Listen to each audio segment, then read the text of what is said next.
If I could just add, if anybody here has ever been over to Lynn, the ballpark in Lynn, I have. I actually went over last year. This project is so far on the other end of the spectrum from what's over in Lynn. Lynn is mostly concrete. I think half of the field is artificial turf. They have the old logo from the old team years ago that was on the field, so you can't even compare these. It's amazing the difference between the two. So I just want to put that out there for people. If you were, Mr. Bach, to receive the preliminary designation and move forward on this project out of this committee, can you just talk about your projected timetable going forward, and also within your response, projections for negotiations with National Grid, as well as the permitting process and any regulatory timetable issues? Sure. I'd like to ask Jack Hobbs from RF Walsh Collaborative Partners to come and talk. Jack is our project manager for the development part of the project. Thank you for the opportunity to get out of my chair and walk around a little bit. I know it's been a long night. My name is Jack Hobbs. We've been asked by Alex and the team to provide project management services. We do that as our corporate brand. We have with us tonight is Christy Dowd, Senior Associate at the company. We have about $1 billion of projects that we're involved with right now.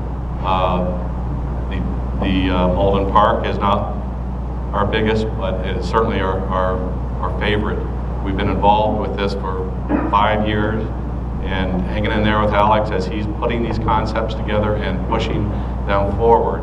We have a schedule that's included in the response to the RFP. It's a summary schedule. And bear in mind that summary schedule is backed up by pages and pages and pages of extreme detail how these things are put together and everything that has to happen to make this work.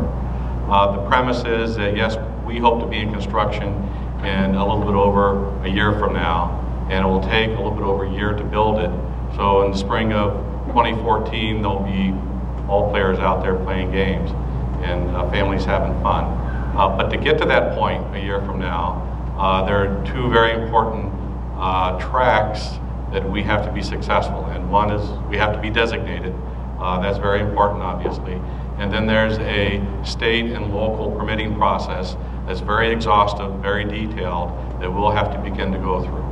And it's the requirements of the Malden Redevelopment Authority, it's the zoning requirements, it's all the various reviews and permits and approvals that we'll need to achieve. At the same time, as we're going through all of that, we have the end-grid process, negotiating what needs to happen with that site, and then getting it to happen, the demolition of the buildings, the remediation of the site, to prepare it for the construction of the ballpark. So there's a lot to do, but we have a very detailed and we think aggressive schedule to get it done, and we hope we will be right on time with the delivery.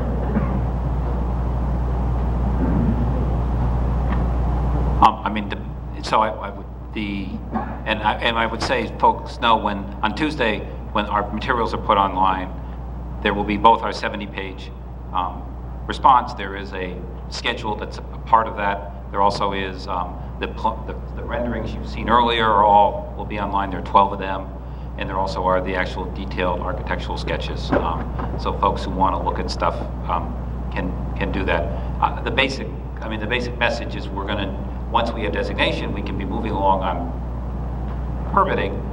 We have to work out a lease with National Grid, and that's something which we have, which is going to require a process. We hope that doesn't take more than a few months.